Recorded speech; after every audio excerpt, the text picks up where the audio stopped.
Okay, Judge, so just to clarify for you, we talk about perming his DTAP Act into prisons, and when we're talking about perming, we're talking about meaning whether this should flow onto the proposition side, which it obviously should, as I proved. So just when we say perm, we're meaning whether it should go to my side or his side. Now, he says that we cannot perm his DTAP Act but his DTAP Act doesn't work unless we send it to the proposition side. So that's one voter, is that it does not work unless we flow it to the proposition side. Now, he said in my contention 4 that my alternatives don't work because his DTAP Act solves it, but I proved that his DTAP plan does not work, so my contention 4 still stands, and his DTAP Act falls because I approved it wrong.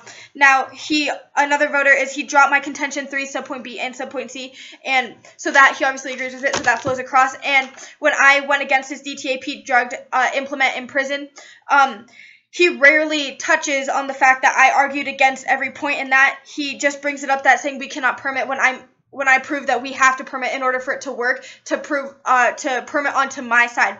Now, I mentioned insane asylums, where another voter is he didn't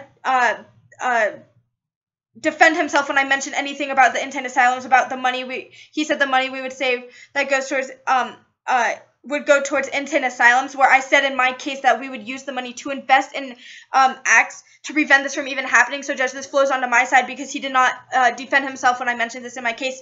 Now, the biggest part of this is when he says we're saving prisons for a last resort, and he mentioned 2 reasons, when he could have easily mentioned that it protects people in society from these criminals. So, Judge, this is why it flows onto my side, because he did not mention that, and he did not defend himself when I went against that it does not deter people from prison, and that the punishments do not work. So, Judge, with all this in mind, I strongly urge a proposition ballot, and thank you for a great round.